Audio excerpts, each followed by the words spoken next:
നമ്മുടെ തക്കുടുവിനെ ഇത്ര അടുത്ത് കിട്ടിയതിന് ശേഷമാണ് കേട്ടോ കാക്കനെ ഏറ്റവും കൂടുതൽ സ്നേഹിക്കാൻ തുടങ്ങിയത്. അപ്പൊ നമ്മൾ പണ്ട് മുതൽ നമ്മൾ കേട്ട് വരുന്നൊരു കാര്യമുണ്ട്, കാക്കകൾ നമ്മുടെ വീട്ടിൽ വന്നിട്ട് ഓരോ സാധനങ്ങൾ കൊത്തിയെടുക്കാതൊക്കെ. അപ്പൊ നമ്മൾ ആദ്യം ചെയ്യുന്നത്, ഞാനൊക്കെ വളർന്നത് വാളയാറാണ്. അപ്പൊ അവിടെ ഏറ്റവും കൂടുതൽ കൃഷിയാണ്. അപ്പൊ അതിൽ നെല്ല് ഉണങ്ങാനിടുന്ന സമയത്തും അതേമാതിരി നിലക്കടലകൾ ഉണങ്ങാനിടുന്ന സമയത്ത്, തേങ്ങ ഉണക്കാനിടുന്ന സമയത്തൊക്കെ നമ്മൾ കാക്ക വരാതിരിക്കാൻ വേണ്ടി കുട്ടികളെ വടിയെടുത്തിട്ട് അവിടെ നിർത്താറുണ്ട്. അതേപോലെ തന്നെ കവണ വെച്ചിട്ട് കല്ലും കൊണ്ട് അടിച്ചോടിക്കണം കാണിക്കുക, കോലിൽ തുണിയിട്ട് കറുപ്പ് തുണിയിട്ട് വെക്കുക, അങ്ങനെയുള്ള കാര്യങ്ങളൊക്കെ ചെയ്തിട്ട് ഓടിക്കുക. അപ്പൊ നമ്മുടെ മനസ്സിൽ ഒറ്റ കാര്യമുള്ളൂ, കാക്ക വരും ഓടിച്ചു വിടുക. ഈ ഒരു കാര്യം മാത്രമാണ് മനസ്സിൽ. ഇവിടെ കിട്ടിയതിന് ശേഷമാണ് കൂടുതൽ കാക്കകളെ കുറിച്ചിട്ട് അറിയാനും സ്നേഹവും അവരോട് കാര്യങ്ങളും എല്ലാം നമുക്ക് തോന്നി വരുന്നത്. അപ്പൊ നമ്മുടെ തക്കുടൂന് കിട്ടണം വേണ്ടിയിട്ട് നമ്മുടെ അടുത്ത് എൻ്റെ അടുത്ത് ഇതേപോലെ തക്കുടു എന്ന് പേരിട്ട ഒരു കാക്കക്കുട്ടി ഉണ്ടായിരുന്നു, ഈ യൂട്യൂബ് ചാനലൊക്കെ തുടങ്ങുന്നതിന് മുന്നിട്ട്. പക്ഷെ എനിക്ക് അവളെ നഷ്ടമായി. അവൾ എൻ്റെ പിന്നാലെ തന്നെ നടക്കും.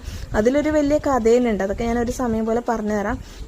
അപ്പോൾ നിങ്ങൾ ശ്രദ്ധിച്ചിട്ടുണ്ടാവുമോ എന്നുള്ളത് അറിയില്ല കേട്ടോ. കാക്കകളുടെ ഒരു കാര്യം എന്ന് വെച്ചാൽ, നമ്മൾ റോഡുകളിൽ പല ജീവികളും വണ്ടി ഇടിച്ചിട്ട് മരിച്ചു കിടക്കുന്നതാണ്. ആ സമയത്തൊക്കെ അതിൻ്റെ ചേട്ടൻ നമ്മുടെ ഈ കാക്കകൾ പോയിട്ട് കൊത്തി തിന്നാറുണ്ട്.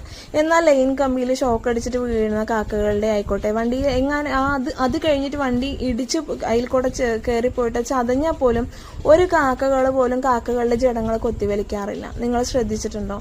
ഞാൻ ഒരുപാട് കാക്കകളെ ശ്രദ്ധിച്ചിട്ടുണ്ട്, പോവുകയും വരികയും ഒക്കെ ചെയ്യുന്ന സമയത്ത്. അപ്പോൾ ഞാൻ അങ്ങനെ ഈ തക്കുടു അവരുടെ വർഗത്തിൽപ്പെട്ട ആളുകളെ അവർ തിന്നുണ്ടാവില്ല.